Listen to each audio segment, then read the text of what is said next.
गुन्हे शाखेच्या अंमली पदार्थ विरोधी पथकाला माहिती मिळाली होती की मुंब्रा येथे एक इसम हायब्रिड गांजा आणि MDMAच्या टॅबलेट विक्री करता येणार आहे। त्या अनुषंगानं ACP घोरपडे यांच्या पर्यवेक्षणाखाली अंमली पदार्थ विरोधी पथकाचे पोलीस निरीक्षक राहुल मस्के, API निलेश मोरे, PSI दुम्मलवाड आणि त्यांच्या टीमनं सापळा कारवाई आयोजित केली, ज्यामध्ये आरोपी सुमित कुमावत राहणार बोरिवली, मूळ राहणार जैसलमेर राजस्थान याला ताब्यात घेण्यात आले।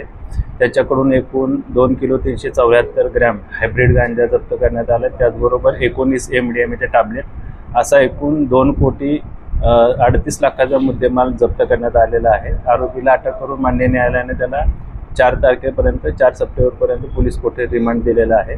या आरोपीनं सदरचा हायब्रिड गांजा आणि MDMA टॅबलेट ह्या कुठून आणल्या याबद्दल अंमली पदार्थ विरोधी पथक तपास करत आहे। त्याचबरोबर या सिंडिकेटमध्ये किंवा एकूणच हायब्रिड गांजाच्या विक्रीमध्ये कोण कोण सामील आहेत त्या अनुषंगाने देखील गुन्हे शाखेचं पथक तपास करत आहे। हायब्रिड गांजा हा प्रकार काय आहे?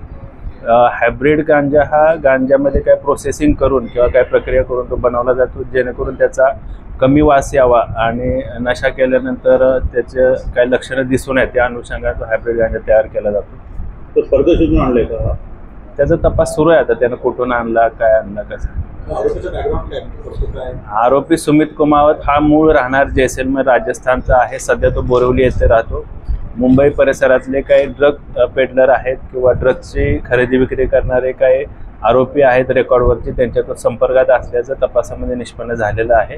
त्या अनुषंगाने अजून आरोपी अटक करण्याची किंवा तपास करण्याची प्रक्रिया सुरू आहे। सर, अनेक अंमली पदार्थ तस्कर तुम्ही अटक केलेली आहे, कारवाई झालेली आहे, पण एक तस्कर विविध शक्ला लढवत आहे, त्यावर काय कशी अंमलबजावणी आणि योजना होणार त्यांना पकडण्यासाठी? गुन्हे शाखेचे सर्वच घटक असतील, त्याचबरोबर अंमली पदार्थ विरोधी पथक असेल, सेंट्रल युनिट, खंडणीचं युनिट जे आहे, सर्वजण आम्ही अंमली पदार्थ विरोधी मोहीम अधिक तीव्र करत आहोत। त्या अनुषंगानं गोपनीय माहिती काढणे, त्याचबरोबर अंमली पदार्थ विक्री खरेदीमध्ये जे काही इसम आहेत किंवा रेकॉर्डवरचे आरोपी आहेत त्यांचा शोध घेणे, तपास करणे आणि जास्तीत जास्त कारवाई करून अशा प्रकारांना आळा घालणे याकरता आम्ही अधिक उपाययोजना करत आहोत। त्याचबरोबर जे आरोपी गुन्ह्यामध्ये अटक झालेले आहेत त्यांच्यावर अधिक परिणामकारक कारवाई व्हावी या अनुषंगानं नीट NDPSच्या अंतर्गत देखील कारवाई सुरू आहे। तर यामध्ये युटर्न रॅकेट सक्रिय असण्याची गरज